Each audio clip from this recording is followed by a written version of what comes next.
Okay, you ready to go?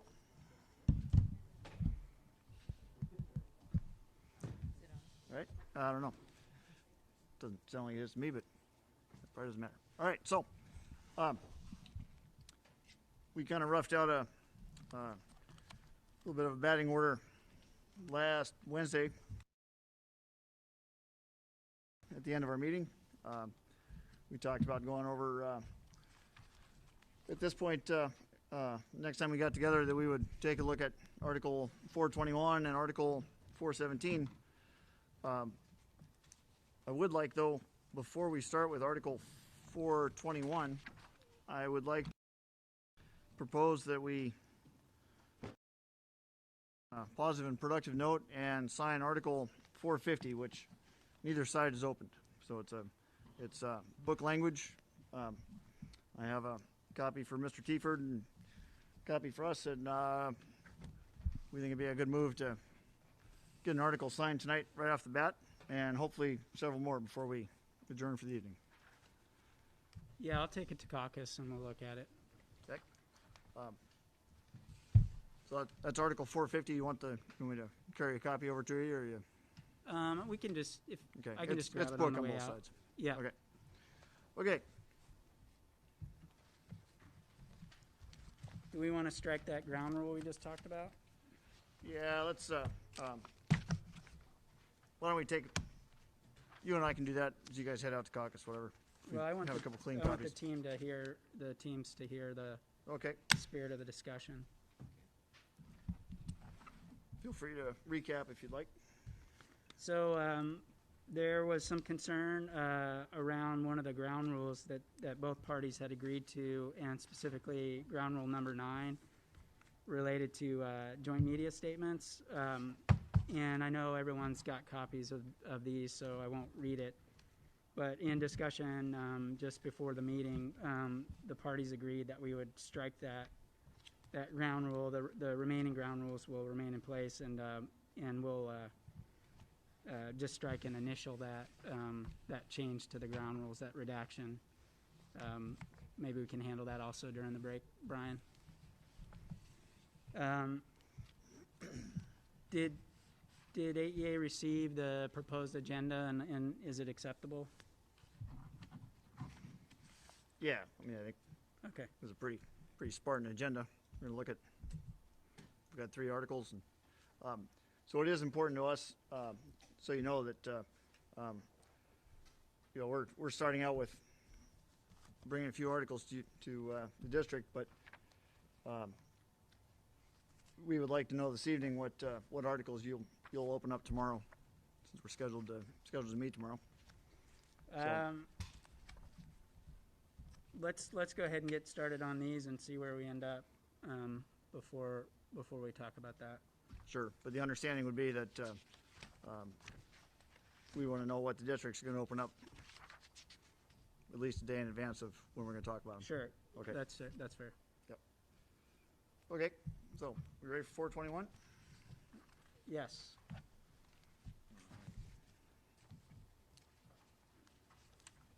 That felt a little late.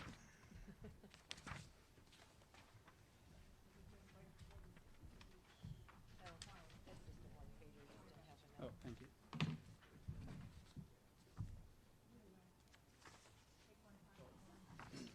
Yep.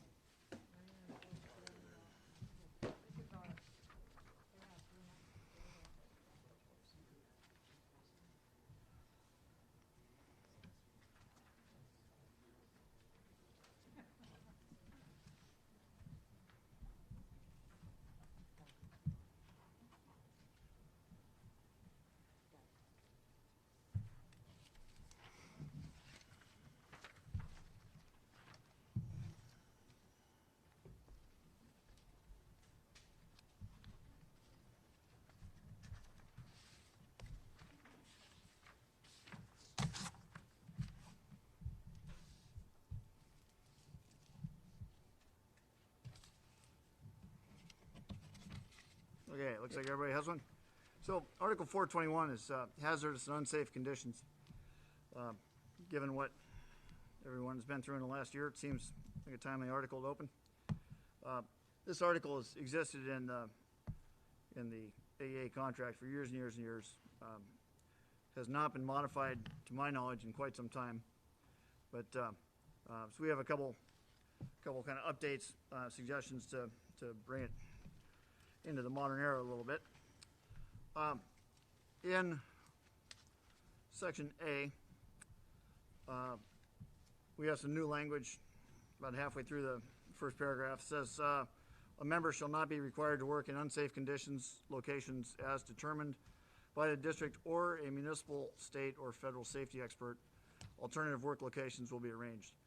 And the significant change there is that in the past, the language has said if the district determines the situation is unsafe. So essentially, we've added or if a municipal or a state or a federal safety expert determines that it's an unsafe situation.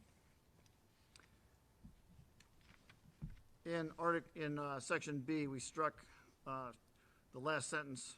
Can I ask a question real quick? Yep. Would it be appropriate? Can you describe what it means to the association when you say municipal, state, or federal safety expert? I mean, who would that include? Well, so the concern, of course, is that if I'm teaching and I notice something that I think is unsafe, and I take it to my administrator, the administrator says, nah, it's been like that for years, carry on. So now the district has determined that there is no safety issue, no problem, keep going. So there are other credentialed, other legitimate people you can turn to help you determine whether a situation is safe or not. So following our that goal analogy, here is safety. We want our students to be safe. We want the employees to be safe. So we would like to broaden the scope of folks that we believe can look at a situation and determine whether it's safe or not. Okay, I appreciate that explanation, but I want to make sure I understand the intent. Would that teacher in your example then call someone at the municipality and ask if it was safe for them to continue to work? There's a variety of ways that could go. I mean, it's OSHA's example of a sort of a system in place where you can determine whether something's safe or not. They've got guidelines, they've got inspectors, whatnot. But maybe this thing would turn out where there's a contact number. You contact AEA, you contact somebody with the district, and they're asked to contact forward. Whatever. There's a variety of ways that this could be done where you could introduce other experts into the equation to determine whether a situation is safe or not. You mentioned OSHA. Do you know whether AEA members are aware that they're able to contact OSHA if they have a workplace concern? I would assume that some are aware and some are not. That would be my assumption. Okay. Do you know if AEA members? Well, I'll just tell you that AEA members, from time to time, do contact OSHA. Sure. So I'm wondering what about this would be different. I'm wondering if there's.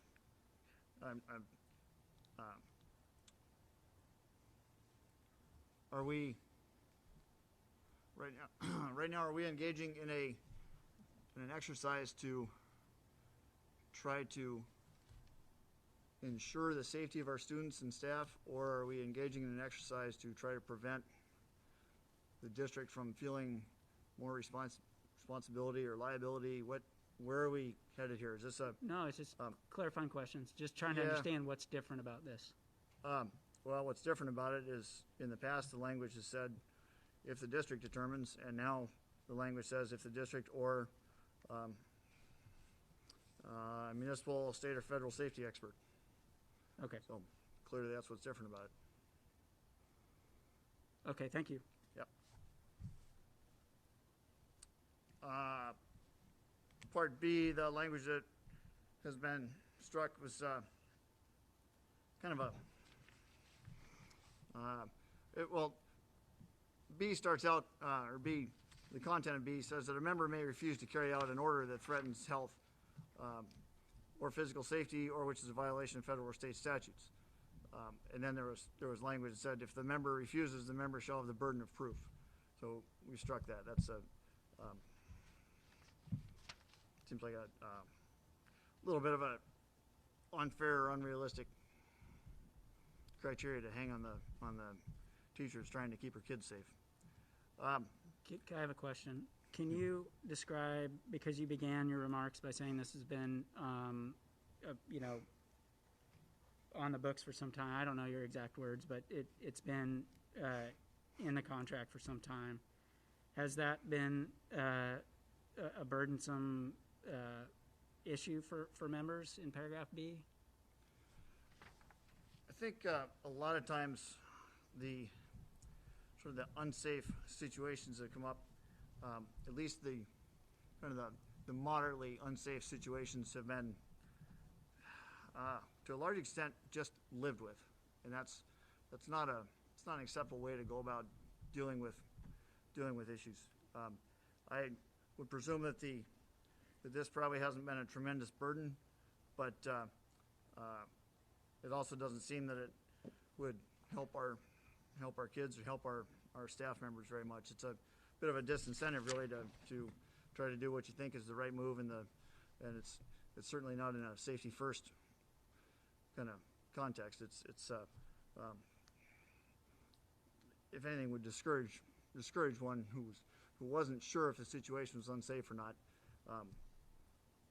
So it doesn't seem to be language that would help anyone, and we think the district would agree that maybe this article would be a little bit stronger without it. Thank you. If you move down to G, and I assume the district will speak to G quite some, since that was the only change the district had to Article 421. We've just added we've added a big component to it. Right now, G says the district will facilitate and support the filing of a criminal complaint against any adult not employed by the district who physically assaults a member while on duty. That's current book language. Our proposed language would read, the district will facilitate and support the filing of a criminal complaint against any adult not employed by the district or student who physically, verbally, sexually, or emotionally assaults, threatens, or harasses a member while on duty. So we've added another category of person who could commit the assault, the threat, the harassment, and have clarified a little bit more what those, by adding the verbally, sexually, or emotionally in front of assault. Excuse me. Matt, would you mind checking to see if your mic's on?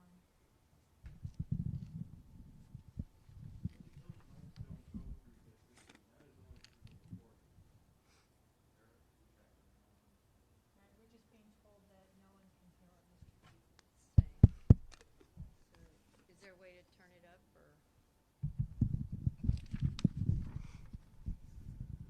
I don't necessarily see an on-off button.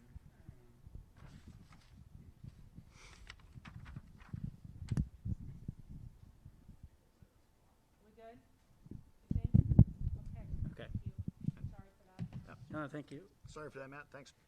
I had a quick question. I understand what, I just think it's important for us to understand what these new proposed terms are, so I appreciate you pointing them out. I think I understand what the book language contemplated. I'm not sure I understand what a verbal assault would consist of or an emotional assault would consist of, and wondered if the association could explain what that would Yeah, that's. be. Why don't you guys kick that around a little bit when you're in caucus? But we can get other folks to speak to it if you want later. But for right now, I'd like to just continue through the rest of the article, and we've got more that I think we need to talk about. We can come back to it, certainly. Okay. But I'm not sure that I'm the one that would be best suited to speaking to it at this time. Okay, understood. On 421I, it's new language, and it says, in the event schools are closed for an extended period of time for disaster or pandemic, AEA and ASD will work together to decide how best to deliver education to students. A committee will be formed to include ASD representatives and president-selected AEA representatives.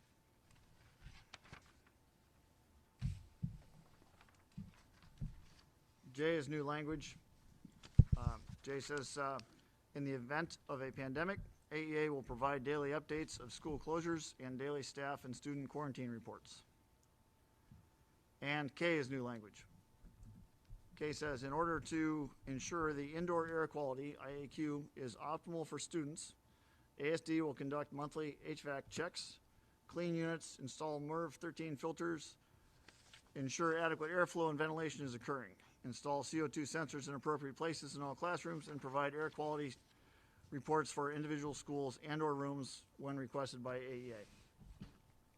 So, given the time we're in and what we've been through and whatnot, K seems to be an update that would be just common sense safety, kind of for where we are. We have sprinkler systems in the schools. We have fire extinguishers in the schools. Those are expenses. We feel like they're necessary. We put ice melt or sand on the sidewalks when they're icy. That's an expense. We do that so that people don't get hurt. We have concerns about air quality. We think that those need to be addressed. And I guess certainly as far as I know, and I think as far as the association is aware, there's been very little done in our schools with regard to air quality, and we just want to make sure that we're putting our kids first and that they've got a healthy environment in which to study. So that's our proposal for 421. We welcome suggestions to it. We want to work with the district in trying to make sure that we're staying on top of things, that we're creating a safe environment for our staff and students. We're happy to look at changes you may propose, but there was a considerable amount of thought and effort that went into these changes in the new language, and we hope you give them a good look and take them seriously. Are you ready for questions now? Sure. Okay. I want to say first that there's no dispute about the mutual interest in creating safe learning and work environments for students and staff. So I don't want the takeaway from the fact that I have questions about this to be that I don't have concern about creating safe work environments. The questions I've asked already and the ones that me and other team members may have more to do with the specific requests here and what the bases for them are. So I guess returning to my question that I guess I already posed with respect to paragraph G and the additions of certain terms there that I'm not sure I understand. You mentioned maybe someone on your team can describe what is meant by an emotional and or verbal assault. And the reason I think that's important is not only so there's clarity around what the intent is and what then the obligation for the district would be if this language were to be adopted, but also we're contemplating here filing of a criminal complaint, which is presumably an understanding or a suspicion that there's been a violation of some criminal code provision. So I'm not aware of an emotional assault statute in this context, and so I'm just trying to understand what those terms mean as proposed here. Sure, and we've added all those 2-3 terms in that in paragraph G, and we can have a member speak to that in a moment. But interestingly, in that paragraph G, the district has proposed striking the whole thing, which I hope I misunderstand the district's intention there. And I would appreciate if you would speak to it, because I really of all the things I saw in the initial proposal, introduction last week. That was, I think, paragraph G, being struck by the district, was one that surprised me the most. I was really kind of taken aback that the district would propose to remove that language. And like I said, hopefully I don't understand what the intent was there, but maybe if you could speak to that. Sure, I'd be happy to. First of all, it's not the intent to suggest that there wouldn't be support at the school site, presumably, in terms of an individual employee's interest in pursuing a criminal complaint. I mean, ultimately, that's, the choice of the individual member to determine.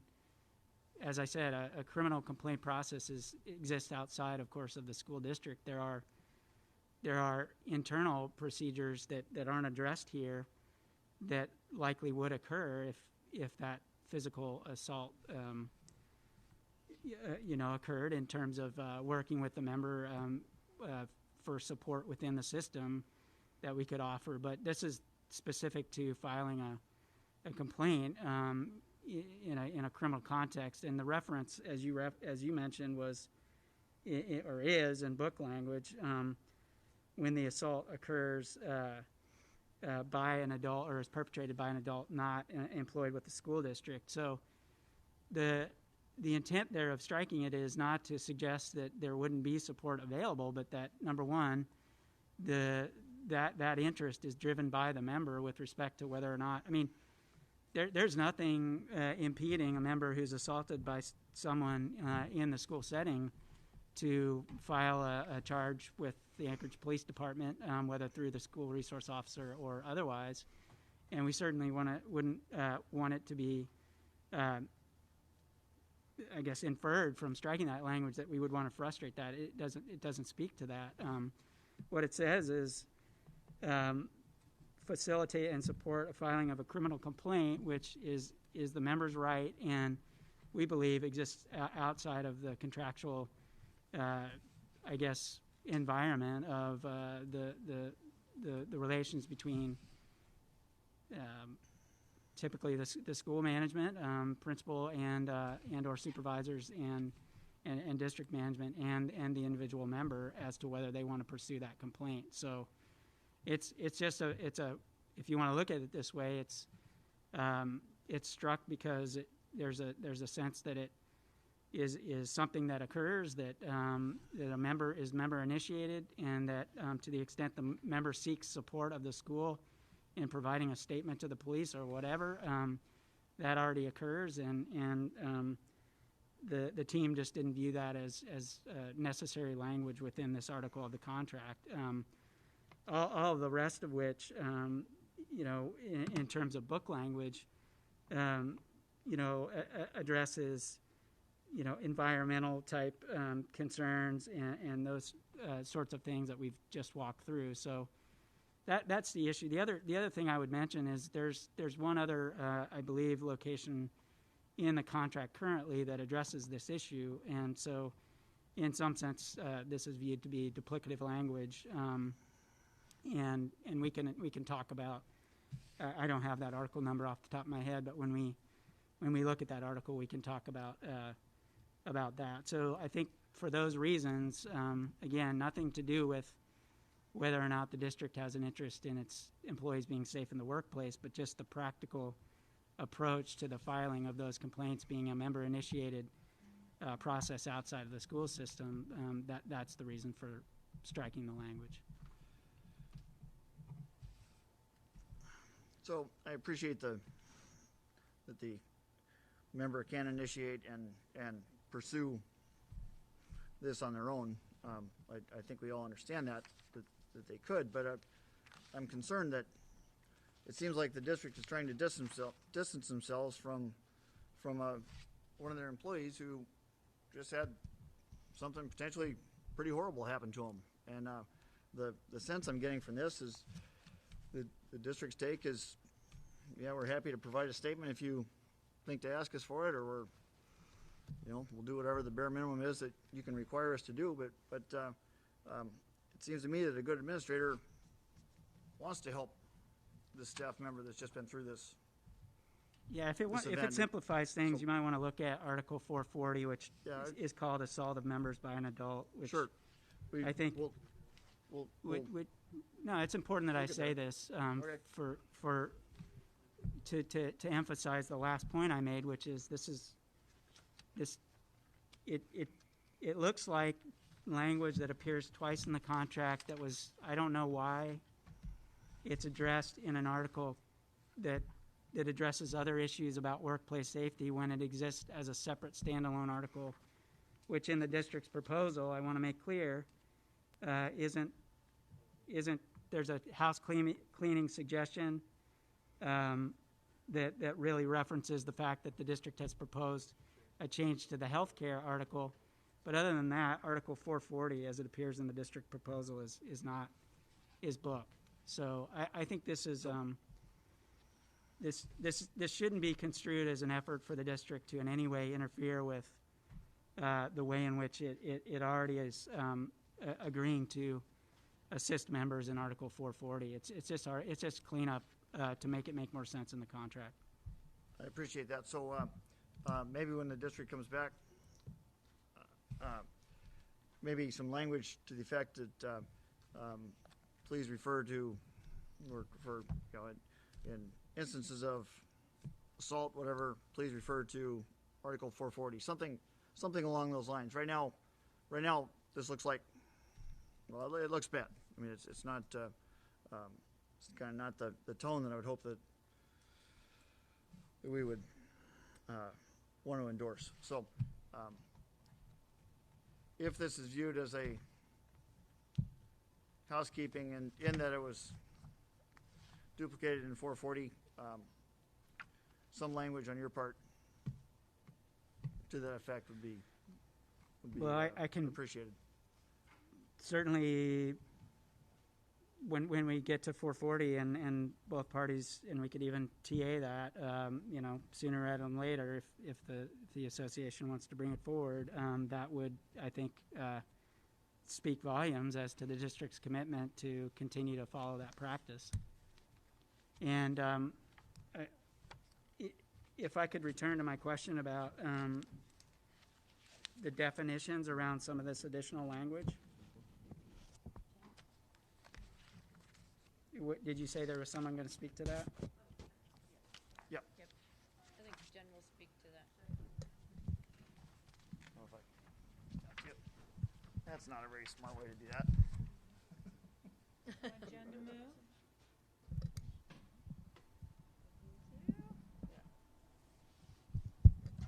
Hi, Matt. I think you make a great point. Like, we should definitely define those more clearly. But I do want to point out that in 440, that also says verbal assault, so that's not new language, but it still might be valuable to define it. And I think that we should workshop this as a team, but just off the top of my head, I think some of the verbal or emotional assault could include screaming, threats, or crude and abusive language. But again, I think we could probably come up with a more thorough definition in caucus. Thank you. And thanks for pointing that out about 440. The other, I guess I would appreciate, particularly with respect, I mean, verbal is verbal. I think I understand what that term means more or less. I'm not sure I understand at what point that becomes criminal, particularly if the concerning conduct occurs from a student towards staff. But I guess I would appreciate maybe a little more explanation after caucus as to what was intended with emotionally assaults. If emotionally threatens or emotionally harasses, I think it would be helpful to me to better understand the intent. If you could explain that a little more. Also, just wanted to ask what the intent is around this has been language that's I don't know for how long, but been in reference to possible criminal conduct by an adult not employed with the district. So the addition of student does two things. One, it brings into that scope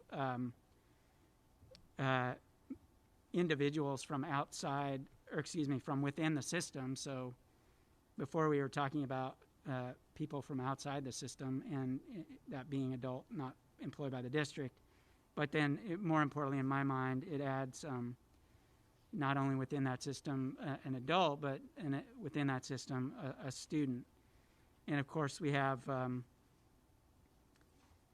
responsibilities as well. Everyone within the district has responsibilities within our area of work to students that differ from those responsibilities with respect to, in some cases, interacting with colleagues, if you're talking adult to adult conduct, but also when a manager is at issue, or district administration, those responsibilities that exist to a student in terms of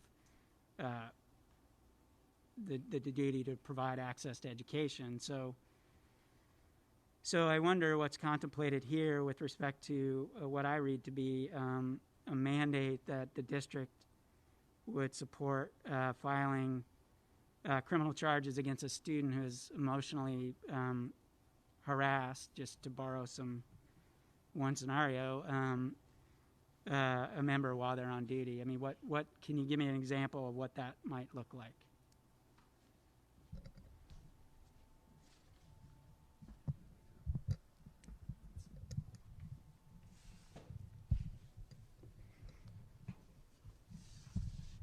I think Jen probably had a very good point when she said, since we're kind of working on the umbrella of safety here, and everybody probably hopefully has the same interest at heart, maybe workshopping this together might be more productive than trying to go back and forth as we are.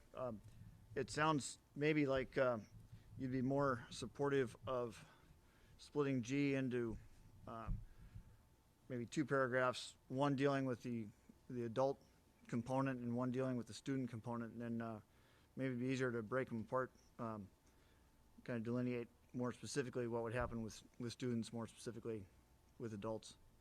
But I think this is as long as we can agree that this paragraph and this topic is important, I would assume that we can work together and craft language that'll meet everyone's needs.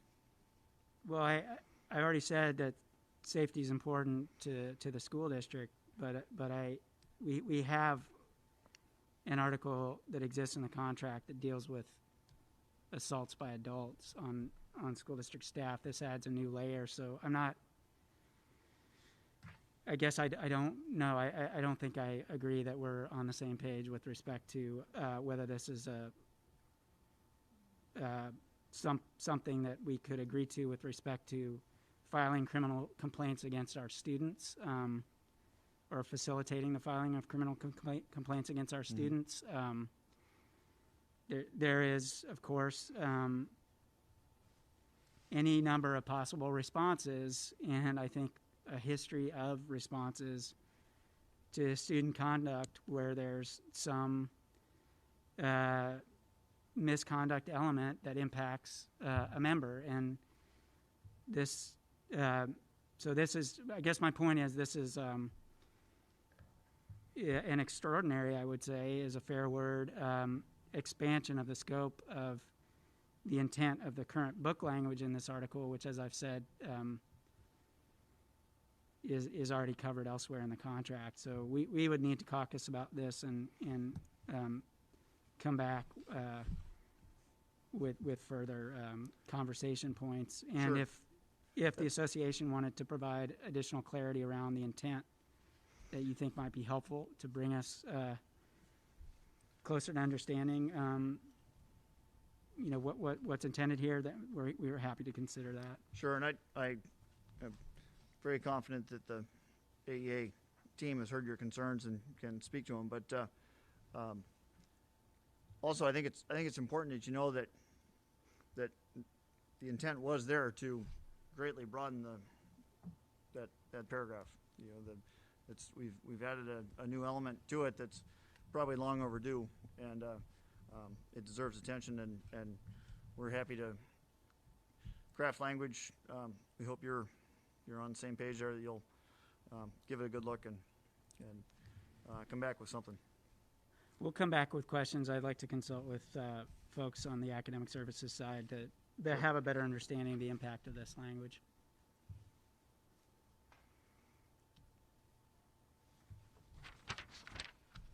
Would you like to go into 417, 418 now? Would you like to? No, I have more. Concentrate. I have more questions. If I could, paragraph K. Do you have an expert who's going to describe the purpose and need and what the, I guess the, I don't know, using layman's terms, just the scientific consensus around the need for these particular filters, the frequency with which the HVAC checks are referenced, and I mean, I personally don't have that expertise, and I wasn't the one who drafted the language, so I wonder if you could provide any insight into how you arrived at this language. Yep. So, yes, we can provide an expert. I would have to arrange for that person to come and do a presentation, and we also have some video footage on this, but the studies are showing that not only does this help mitigate COVID responses, but as CO2 levels rise in the classroom, it causes students to be sleepy, less productive, less alert. And so with the recent research that this expert has done and the video footage supplied to us, it shows that it makes the environment not only healthier for students, but also more productive for the students performing at a higher academic level. So at a given date or time, we could provide that person to do a presentation for you. Okay, thank you. Yep.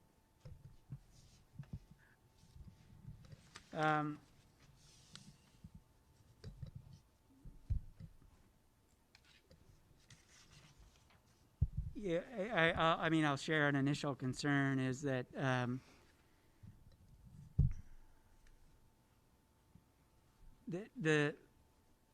this is not news to the association, because I think during the course of the pandemic response, there was, as you referenced, Brian, interest that the association brought to, I know, in discussions with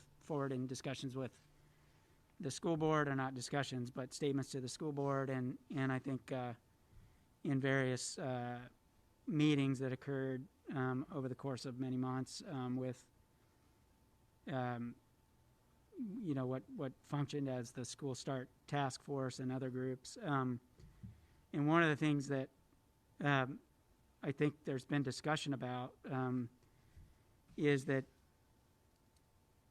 in some cases that the installation of certain filters not intended for use in a particular system might, in fact, not function as it was probably intended, meaning might actually constrict airflow and circulation, might not function at all within that system's capacity, and so I don't know if the association contemplated in the language proposed here that this in effect might necessitate major facility improvements and installation of new equipment, and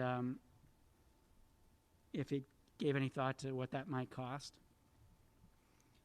Well, the proposed language in K says, part of the proposed language says ensure adequate airflow and ventilation is occurring. So, yeah, I don't, doesn't seem like that's a huge ask on our part to make sure you're getting enough air for our kids.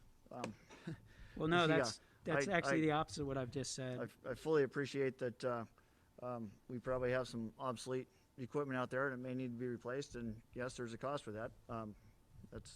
That's understood, and if it costs a little bit to do the right thing, then I guess we're going to have to pay a little bit to do the right thing. So this isn't. I don't think we're shooting for any standard that's above and beyond. I think we're shooting for a standard that's healthy, and if the district wants to come back with a different standard, I guess we take a look at that. But the specifics in here, the MERV 13 filters and whatnot, they were from they were suggested at a presentation that I think that maybe Debbie and Val and Corey attended, and if you were to go, hey, you know what, there's the MERV 14 is even better, we're going to do that, great. But I think the idea here is to get the conversation started, and let's start treating air quality like we treat other safety concerns. Let's at least start looking at this and make sure that we're on the right track, and we're not letting our kids sit around in stuffy classrooms not getting the air they need. And I'm glad that's a good segue into my next comment, which is I'm not certain that I'm aware of. I understand that this ask is related to what we've just experienced with the pandemic, and in that sense, it makes sense to me. But I also know there was great effort and attention paid to, in part because of the association's expressed interest in looking at air quality and air circulation, and there was testimony, I know, by Tom Roth, our operations chief, and others. And so I don't want it to go unaddressed, your statement that, I don't want anyone to be left with the impression that students or staff are sitting around in environments with unsafe air, and the district is aware of it and is somehow dismissive of that. I don't actually believe that's borne out in the facts, not that I'm aware of anyway. So we've still left the door open that maybe students are sitting around in unsafe air and the district's not aware of it, which is our concern. I mean, right? we want to make sure that we're checking the air. The air quality is good. Airflow is adequate. We're asking for safety checks here. Let's make sure that it's occurring. Is what I understand is that it's occurring in part from the renewed interest that has arisen in the wake of the pandemic. So there are mandated periods of filter replacements, and there is as I understand it, a system check process that ensures that this is already occurring. So I'm not sure if this is driven by some data, I guess is what I'm getting at, that I'm not aware of. I'm asking if you would want to share that to me in terms of there being unsafe air. I'm not aware that we have a specific location that has tested at a specific level at this point. But if we're talking about current practice and the district is confident that you're meeting good standards, then it looks like we're 90% there. We've asked that the district provide air quality reports for individual schools and/or rooms when requested. So if we're already in good shape, then and all we need is the reassurance that everything's going well, great. Give us that reassurance. If there's a building or two or however many that need some work, then we want to know that as well. Okay, we'll want to come back to that as well, because I'm just mindful of walking the microphone up and down, but I believe that was occurring as well, that there were requests for checks in certain locations. I don't know whether because of concern or just interest, but and that those requests were followed up on and resolved without any finding of concern. So I guess I'm just not sure, other than the general interest in safe working environments, which is completely understandable and 100% supported by the district, and the fact that this is a year in which we're still wearing masks as we address each other across the bargaining table, and so very mindful of the recent, continuing efforts we're going through to keep schools open. I don't know what problem this is trying to fix, I guess, is the bottom line.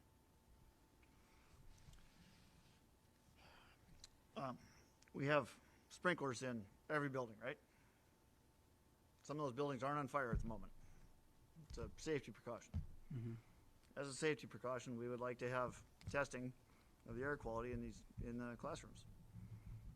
It's just a precaution. If we find that there's air quality issues here or there, we would like for those to be addressed. It's a pretty straightforward request. It's under the umbrella of hazardous and unsafe conditions in Article 421. We want to make sure there's good air quality for the kids, good air quality for the faculty. We have some suggestions in the new language in K to address that. If you have current practice that we're not aware of, or that some of us aren't aware of, whatever, that's addressing most of this, fantastic. We'd like to know what it is. Okay.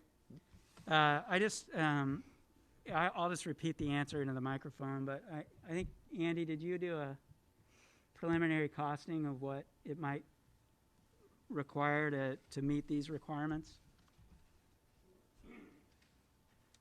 So for a couple of the items we could, some of the things we wouldn't know, installing the CO2 sensors, we did get a quote from a vendor. That would be about $1.7 million to install. We really don't know, the frequency of how many reports would be requested by AEA for each room or school, or the monthly HVAC checks. Who does that? How many FTE might take, or the contract cost, or whatever. The biggest thing, we did reach out to our facilities department to see how much it would cost to install MERV 13 filters in these systems. Turns out none of our schools have systems compatible with MERV 13 filters. They're just not set up that way. They're not spec'd out the same way. So to replace all the HVAC systems in all of our schools would really, really rough order of magnitude, $700 million to $1 billion. Right now, I don't know if you read our financial statements, we have about $500 million in outstanding bond debt. So our bond debt, needing to be approved by the voters and probably implemented over the course of years and years, then to triple that outstanding debt. So, from time to time in these negotiations, we bring up an issue, we bring up a concern, and then we get this grandiose response. Oh, it cost $1 billion to do that. We're asking for an assurance that we have maybe not exceptional, but at least decent air quality for our kids. I can't honestly believe that it would cost $1 billion to get some assurance that we're going to have decent air quality for our kids. What I would be more interested in hearing, instead of what it would cost to redo the HVAC for every building in town, I'd be more interested in hearing that, hey, you know what? We spot check a third of the buildings a month, and so far, we've had great results, and everything looks good. I'm not hearing that. I'm not hearing the district say we don't have any issues. I'm just hearing what it would cost to redo the HVAC for the whole world, and that's not in the spirit of what we're asking for here. What we're asking for is to try to do some testing and make sure that we're doing right by our kids. It's not $1 billion problem. Okay, let me be clear. There aren't any issues. Does that help? There are no issues in the ASD. We're talking about air quality, Brian. Come on. Yeah.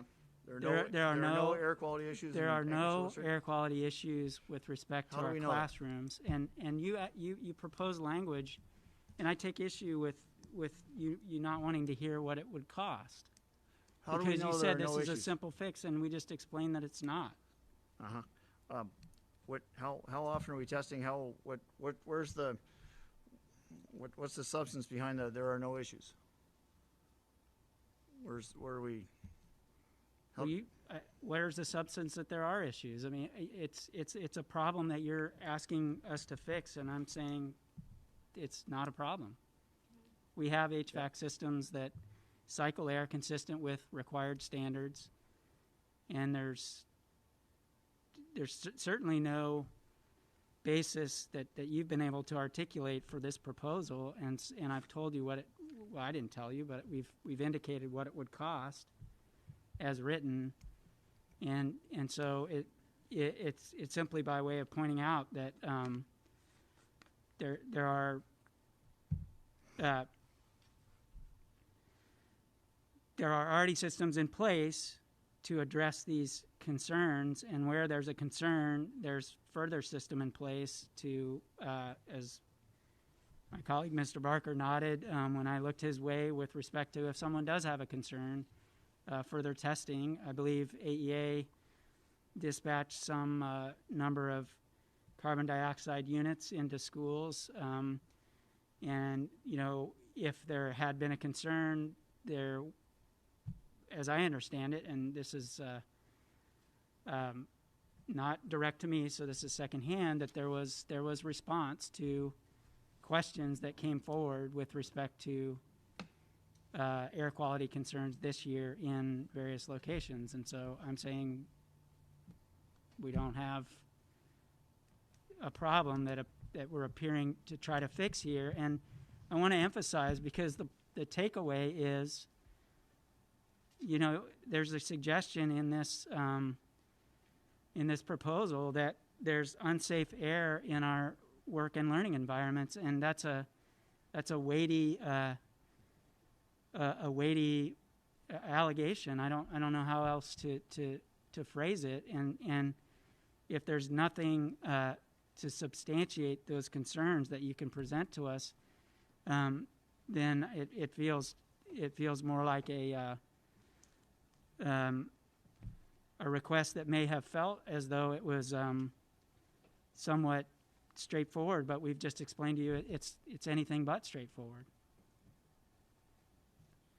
What's that? It's a black box. Yeah. What do you think the function of that black box would be? I believe that's a filter. Have those in classrooms? Our HVAC's working great, but the ASD boardroom, there's maybe something running back there, something running over here. I guess I would like to, I'd like to just clarify that, this proposal is driven by concerns from your educators for both their personal safety and that of their students. During this pandemic, we have definitely a heightened awareness of how critical it is that airflow is monitored and checked and within the safe parameters. We know now that, these disease can be spread quite easily through this method. So there's a heightened awareness, a heightened need.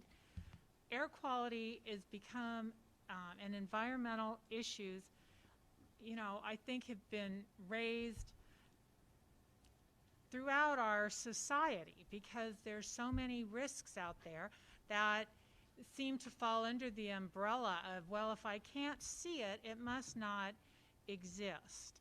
And whether it's mold, exhaust, deadly diseases, whatever the case may be, what we're hearing from our members is wanting more in the way of insurance that the environment that they're in, day out, month in, month out, year after year, is safe. And a lot of our buildings are old. Our schools are old. A lot of them are state-of-the-art, brand new, and, you know, we're fortunate and appreciate having them.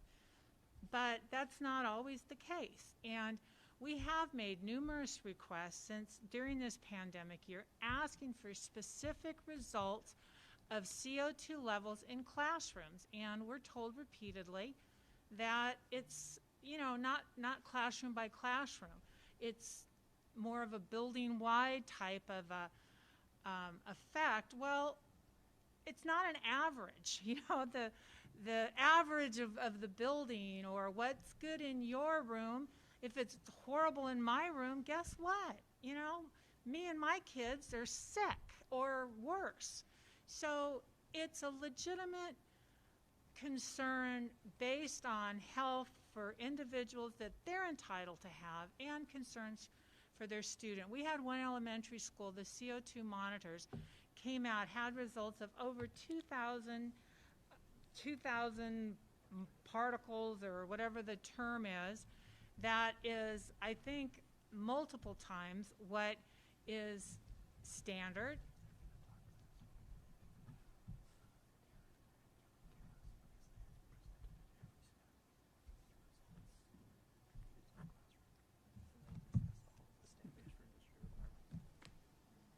Go ahead. And in that particular site, the teacher was told, open a window. Well, okay, great. Yeah, let's do whatever we can do to reduce the risk, but opening a window when the teacher's initiative of testing for the air quality, you know, that's not appropriate, and that doesn't generate a sense of safety and security within the district. So we're just seeking some methods of trying to demonstrate a real commitment to saying air quality is critical, and we acknowledge it's more important than ever, and we're going to make more of an effort to address it and make sure that staff and students are in safe environments.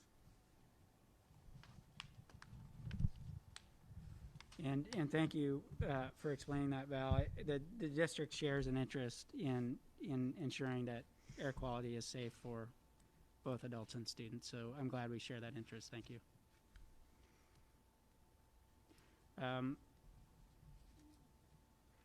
We can move on to, we likely have further questions after caucus about this one, but if you had mentioned, Brian, you wanted to move to 418. Sure.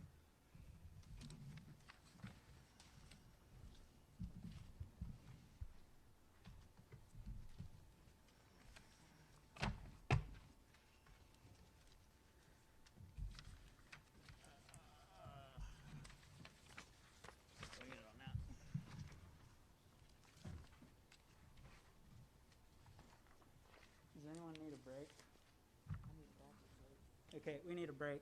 Okay.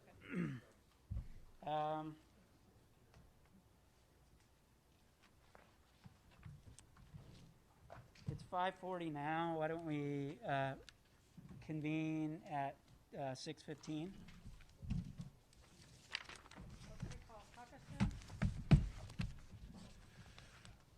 Yep. So what time you say, Matt? 6:15. 6:15. Guess they wouldn't make it with 80-minute classes, would they? Did you want me to look at 450? Yeah. Let's take a look at 450 and was number 9 there. I got some ground rules.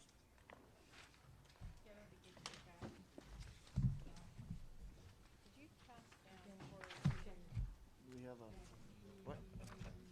So Okay, so I have 418. Was I supposed to pass that down? do we have a Matt? Do you have copies of the ground rules? I do.